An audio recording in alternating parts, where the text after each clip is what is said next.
Hello again, groovy guys and gals. This is Barry with Barry's 8-track and classic car radio repair. And today's victim is out of a 1970 Roadrunner, Plymouth Roadrunner, one of these super cool Chrysler style radios with the chrome face, which I like very much.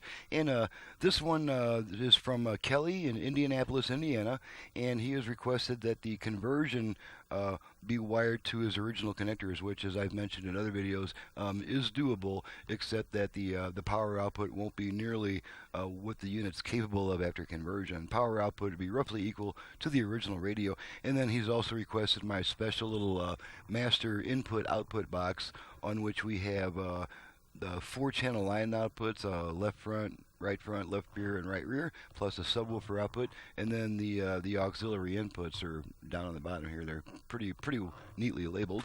And so we're just going to run this puppy through a brief test to make sure everything's working properly. And so we're just going to go ahead and not waste too much time. Go ahead and turn it on. This has been converted to FM. And so the first thing we'll do is run the tuner across the dial and see how many FM stations we pick up. And just kind of start at the lowest frequency.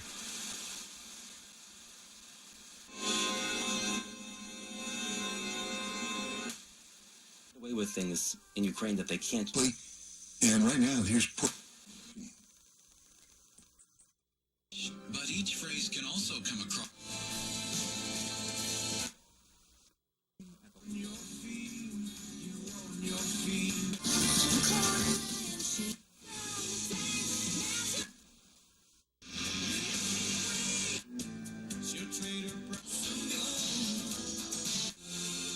That's 12 so far, FM stations.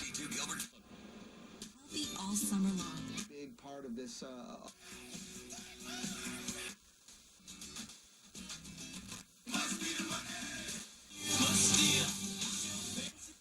Here's a chance to learn some.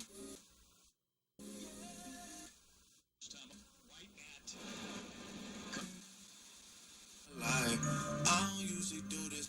Music to improve your day at 10. I wanna follow where she goes. I think it was pretty close. Continue to receive money through July 3rd. Out. Republican health care plan could be.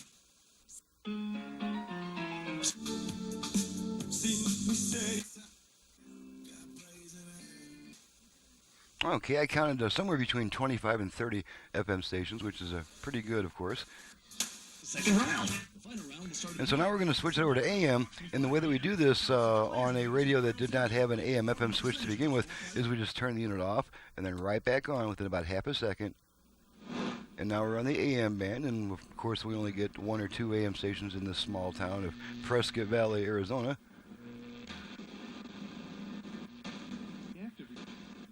There's 1. There's 2. Should be 1 more coming in pretty quick here. Okay, and there's our strong AM stations. So we get about 3 AM stations in this area, and I'm not going to bother. I know there's nothing in this area to the left of 1130, so now we're going to just put it back on FM just for fun, just because I kind of like being on FM. Tropical storm Cindy has been downgraded to a. And let's go ahead and test the balance control. We'll go ahead and work the tone control. They're not out of the woods yet. There also is an elevated risk. You can hear the across Louisiana. Treble and bass of the tone control there. And let's go bring our output level meters in the picture so we can test the balance control. Okay. Rotate our balance to the left. I know that is not a common question, but To I the want right. you to think about it. What makes Left. you cry? Do you find yourself Right. getting misty when you Back to center. love between two people? Okay, and now we're going to let's go ahead and test the line input while we're here. And what I'm going to do is I left the cover of this box off just to so I can easily get to the line inputs, and we're just going to check and make sure that the radio automatically switches over when there's an input signal at the line input jack. Right there next to you. And you're just going to hear a beep. God sees the tension in your heart. Okay, so that's switched over from the radio to the line output, and then there's our line signal on the other side. So that works. Now after the 8-track is used, the radio comes back on immediately when the tape is removed. After using the line input, there's a 20-second delay before the radio comes back, and that's because of a Vox circuit, VOX voice operated switch that's designed to hold on to the aux signal a little bit longer than it needs to, and that keeps the radio from constantly switching back and forth between songs and during quieter music passages. So now we'll go back to our unit, and now we're just going to pop a tape in and make sure that works. Now, this tape does have my special new tape head preamp, which sounds a little brighter than the original. We're just going to pop some Temptations in. You're going to change tracks a few times.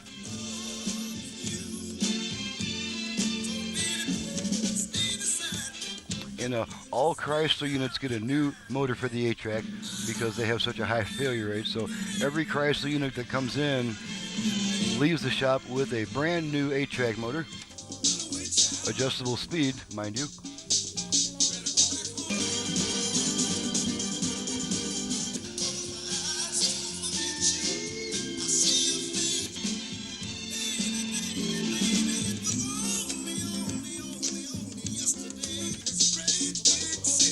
Okay, now we'll pull our tape out. The radio should come back on immediately. Mostly Suncast. Okay, and there's our radio. Okay, now we're going to just cut the power here to the radio and make sure that the dial lamp works. I'm just going to apply power to the dial light instead of the radio. And there's our dial light lighting up that you can see flashing on and off as I connect and disconnect the power to the dial lamp. So that is all the functions tested. The radio is in completely 100% working order, and so we can go ahead and ship it back to the customer. And I'm going to say goodbye here and get to the next job. This is Barry with Barry's 8-track and classic car radio repair. If you have an 8-track player either for home or for car use in need of service, you can reach me directly at 928-533-9666. Needless to say, I also do FM conversions on classic car AM radios. And even if your original classic car radio is AM FM, having a modern conversion done on it will greatly increase the output power and the sound quality, as well as giving you some additional options such as Bluetooth, a USB reader, line input, and probably a couple other cool things that I can come up with. So feel free to contact me for those reasons also at 928-533-9666. My website is in the description below. Thank you very much for watching and listening, and we'll see you next time.